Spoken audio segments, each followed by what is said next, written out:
Bonjour à tous et bienvenue dans cette vidéo où nous allons faire une rapide introduction à ce que l'on appelle la relativité restreinte pour un niveau terminal S. Alors, comme souvent pour expliquer un petit peu un phénomène aussi compliqué, on va revenir au commencement et au pourquoi du comment il y a eu besoin d'inventer la théorie de la relativité restreinte. Euh, Ça vient, ça, des limites de la mécanique classique qu'on appelle la mécanique newtonienne lorsqu'on veut étudier un objet comme la lumière. Pourquoi? Parce qu'en mécanique newtonienne classique, il y a un point très important qui est que la vitesse de tout système qu'on étudie va dépendre du référentiel depuis lequel on le regarde. Je vais prendre un exemple très simple. Si on regarde passer un train depuis le quai de la gare, il va à une certaine vitesse. Ça, il n'y a pas de problème. Si on regarde le même train depuis un autre train qui roule sur la même voie, dans le même sens, mais avec une vitesse inférieure, bon, on va voir, le train va dépasser notre train, mais comme on est en mouvement dans le même sens, on va voir le train passer de manière beaucoup plus lente, il va nous dépasser de manière beaucoup plus lente que si on était sur le quai. À l'inverse, si on imagine qu'on est dans un train qui va dans le sens opposé, le dépassement, vous l'avez tous déjà expérimenté, se fait très rapidement, on a à peine le temps de le voir qu'il est déjà parti. Ça, en mécanique newtonienne, c'est ce que l'on appelle la composition des vitesses. C'est le fait que la vitesse va dépendre du référentiel d'étude, et en l'occurrence, si on considère un référentiel, donc par exemple le référentiel terrestre, et qu'on veut savoir la vitesse d'un objet, si on la connaît dans le référentiel terrestre, dans un autre référentiel, eh ben, il faut s'intéresser à la vitesse à laquelle se déplace par rapport au référentiel terrestre le référentiel dont on va se servir. Et dès lors, en additionnant en faisant des soustractions de vitesse, en tout cas en jouant avec les vecteurs vitesse, on va pouvoir trouver comme ça la vitesse du système dans ce nouveau référentiel. Ça marche très bien pour tous les objets qu'on peut rencontrer au quotidien. Mais on en revient toujours à la même chose, au 19e siècle, on commençait à s'intéresser à des choses plus compliquées, en l'occurrence à la lumière. Et beaucoup de scientifiques ont cherché à démontrer que cela c'était valable aussi dans le cas de la lumière. Il y a eu plusieurs théories autour de ça, la plus répandue étant la théorie de l'éther, dans laquelle on ne rentrera pas dans le détail. Mais ce qui est important, c'est de s'intéresser 2 minutes à la plus grosse expérience qui a été faite à ce niveau-là. C'est celle menée par les Américains Michelson et Morley, qui ont construit ce qu'on appelle un interféromètre. Le but était simple, c'était de faire venir de la lumière parfaitement synchronisée, capable de faire des interférences en phase, de la faire venir de 2 directions orthogonales l'une à l'autre, et de se dire que comme la Terre est en déplacement constant dans l'espace, et donc elle se déplace quand même à une vitesse assez importante, on devrait être capable d'observer une différence de vitesse dans une direction par rapport à l'autre. Si on en reste à l'exemple du train, on aurait dû pouvoir observer une différence de vitesse dans l'axe qui correspond au déplacement de la Terre. Toutefois, Michelson et Morley ont répété encore et encore et encore leurs expériences. Ils étaient eux-mêmes pas sûrs de leurs résultats tellement ils étaient certains de devoir trouver une différence de vitesse. Ils ont passé des années et ils n'étaient pas les seuls d'ailleurs, à tenter de comprendre pourquoi est-ce qu'ils trouvaient absolument aucune différence dans les 2 directions, peu importe comment ils construisaient leur appareil, peu importe comment ils le disposaient et où ils le disposaient. Et ça, c'est jusqu'à ce que Einstein vienne expliquer sa théorie de la relativité restreinte. Einstein, lui, se penche sur ces problèmes de vitesse de la lumière avec un œil nouveau. Et il part du principe suivant, il se dit si les expériences montrent que la vitesse de la lumière reste la même dans toutes les directions, c'est peut-être tout simplement parce que c'est vraiment le cas. Et donc, il pose le postulat suivant, à savoir que la vitesse de la lumière dans le vide va être totalement indépendante du déplacement de la source ou du récepteur qui l'observe, et qu'elle sera exactement la même dans tous les référentiels galiléens. Ça va être son postulat de base pour bâtir toute sa théorie de la relativité. Donc à l'époque, il n'a pas les moyens de le prouver, encore que l'expérience de Michelson et Morley va dans son sens, justement. Il n'a pas les moyens de le prouver, mais il bâtit toute une théorie autour de ça, théorie qui va être décortiquée par toute la communauté scientifique et dont les applications sont encore visibles aujourd'hui. On aura l'occasion d'en reparler un peu plus tard. La conséquence directe, en tout cas, de ce postulat dans sa théorie, c'est le fait qu'aucun objet ne peut dépasser, dans n'importe quel référentiel que ce soit, la vitesse de la lumière. et ça fixe une limite à ce qu'on peut espérer réussir à observer en termes de déplacement des particules, etc.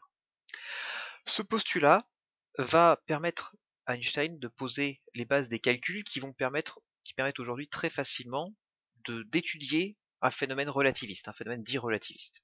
On va voir pourquoi et on va surtout comprendre ce que c'est qui est relativiste, puisque le fait de partir du postulat que la vitesse de la lumière est une constante absolue fait que une grandeur que beaucoup estimaient absolue ne l'est en fait pas réellement.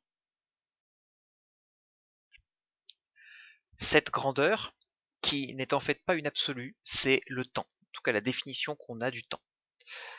Pour le visualiser, on va utiliser une expérience d'esprit très simple. Le but en terminale S n'est pas de rentrer dans le détail des calculs qui permettent de montrer la relativité du temps, car on peut bien sûr le montrer mathématiquement à partir du postulat d'Einstein, mais bien de vous donner un exemple concret pour comprendre pourquoi est-ce que le postulat d'Einstein, la vitesse de la lumière absolue et identique dans tous les référentiels, implique que le temps, lui, n'est pas une absolue. Notre expérience toute simple, ça va être la suivante.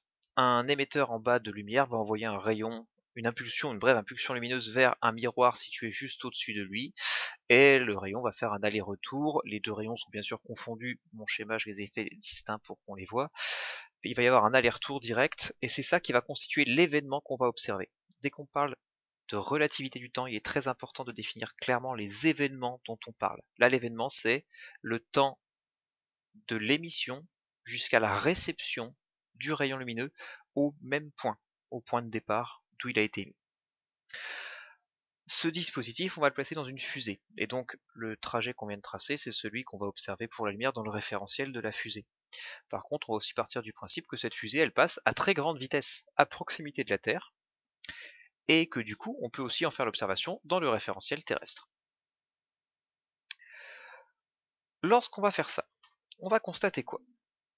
Dans le référentiel de la fusée, le dispositif ne va pas bouger tout au long de l'expérience. En revanche, dans le référentiel terrestre, il va se déplacer. La fusée, on va dire qu'elle va de gauche à droite, et donc le dispositif va, avec la fusée, se déplacer de gauche à droite. La conséquence, c'est que si le dispositif démarre l'expérience là où il se trouve à l'heure actuelle, la lumière part de cet endroit-là.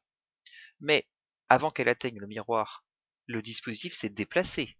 Et donc, le trajet que parcourt la lumière, c'est le suivant, puisque le dispositif se trouve là lorsqu'elle arrive au miroir. Et de même manière, lorsqu'elle va redescendre, le dispositif va continuer de se déplacer pendant ce temps-là. Et donc, dans le référentiel terrestre, le trajet de la lumière, c'est en fait celui-ci. Quelle différence entre les deux? Eh bien, c'est que dans le référentiel terrestre, la distance parcourue par la lumière est beaucoup plus grande que dans le référentiel de la fusée. Or, si le trajet a été parcouru à exactement la même vitesse, le postulat d'Einstein, la lumière va toujours à la même vitesse dans tous les référentiels. Si ce trajet a été parcouru à la même vitesse et que la distance parcourue est plus grande, la seule issue qu'il reste, c'est que la durée du trajet a été plus grande dans le référentiel terrestre que dans le référentiel de la fusée. Ça se traduit par le fait que la durée mesurée, qu'on notera delta Tm pour durée mesurée, sera différente de la durée propre, celle qui est déterminée dans le référentiel où l'événement a lieu de manière fixe. L'événement, lorsqu'il a lieu de manière fixe, a toujours une durée inférieure à celle qu'on mesure depuis un référentiel extérieur par rapport auquel l'événement est en mouvement. Et ça, c'est ce qui va constituer la base de ce qu'on appelle la relativité du temps. Un même événement va avoir des durées différentes dans des référentiels qui sont en mouvement l'un par rapport à l'autre. Le seul aspect mathématique qu'il vous faut maîtriser cette année lorsqu'on parle de relativité restreinte, c'est comprendre ce que c'est qu'on appelle le facteur de dilatation des durées. C'est tout simplement le facteur multiplicateur qui va permettre de passer de la durée propre, mesurée dans le référentiel où a lieu l'événement, à la durée mesurée, qu'on verra donc depuis un référentiel qui sera extérieur à l'événement. On note ce facteur avec la lettre grecque gamma minuscule, et il est égal à 1 sur la racine carrée de 1 moins v carré sur c carré. Donc les seuls termes qui interviennent dans cette expression, c'est la célérité de la lumière dans le vide et v carré qui est ici la vitesse d'un référentiel par rapport à l'autre. La vitesse du référentiel propre, celui où a lieu l'événement, par rapport au référentiel d'où on l'observe. Et du coup, forcément, la durée mesurée delta Tm, c'est égal à gamma, donc ce facteur de dilatation, il est supérieur à 1, fois delta T0, la durée mesurée dans le référentiel propre. Ce sont les deux seules relations qu'il y a à maîtriser. Il faut comprendre un petit peu ce qu'elles impliquent par contre, hein. La durée mesurée n'augmente pas de manière ultra rapide dès qu'il y a déplacement de deux référentiels. Non, non. Si on traçait un graphique de gamma en fonction du seul facteur donc, qui intervient dans une expression, c'est-à-dire V sur C, le rapport V sur C, donc la vitesse relative des deux référentiels divisé par la vitesse de la lumière, la courbe qu'on obtiendra démarrera à 1, puisque ben, forcément du coup au départ quand les deux référentiels sont immobiles l'un par rapport à l'autre, V égale 0, gamma vaut 0 et delta Tm vaut delta T0 rigoureusement, la courbe elle va avoir cette allure là. Elle va avoir cette allure là, elle n'augmente pas du tout rapidement au début, et en fait, pour tout vous dire, on a une augmentation, une dilatation de la durée de 1%, donc on a gamma qui vaut 1,01, lorsqu'on se trouve à V sur C qui vaut déjà 0,10. Ça veut dire quoi? Ça veut dire une vitesse de déplacement d'un référentiel par rapport à l'autre qui est égale à 10% de la vitesse de la lumière, ce qui est déjà quelque chose de colossal, et on n'a absolument, nous humains, aucun objet qu'on est capable de faire aller à cette vitesse. Il y a des particules qu'on fabrique qui vont largement à cette vitesse de 10% de la vitesse de la lumière, mais en termes d'objets et d'appareils, on n'a rien du tout qu'on est capable de propulser à 10% de la vitesse de la lumière. Pour que vous compreniez bien que du coup ce facteur, il intervient rarement de manière déterminante. Non, en réalité, il y a très peu de cas du quotidien où ça va servir, mais il y en a toutefois un très très bon exemple. C'est les systèmes de géolocalisation par satellite. Lorsqu'on a déployé le système GPS il y a quelques dizaines d'années, on l'a fait en tenant compte de la théorie de la relativité restreinte d'Einstein. Si on ne l'avait pas fait, les décalages auraient été colossaux. Pourquoi? Parce que les satellites, ils tournent pas du tout à 10% de la vitesse de la lumière, mais ils tournent quand même à une vitesse assez importante autour de la Terre. Et du coup, le temps passant, on a un décalage extrêmement rapide de leur horloge interne, extrêmement rapide, mais pas significatif, c'est un décalage qui est minuscule. On est à un grand nombre de chiffres derrière la virgule lorsqu'on regarde des secondes. Toutefois, comme la géolocalisation, on cherche à la voir à quelques mètres près, et ben ces nombreux chiffres derrière la virgule où il y aura une erreur, si on ne tient pas compte de la relativité restreinte, ils deviennent importants, et sans les facteurs de dilatation de durée impliqués dans les calculs de géolocalisation, on serait rigoureusement incapable d'avoir un système GPS fonctionnel. C'est un exemple, il y en aurait d'autres lorsqu'on s'intéresse à la physique des particules. L'important c'est bien de retenir ça.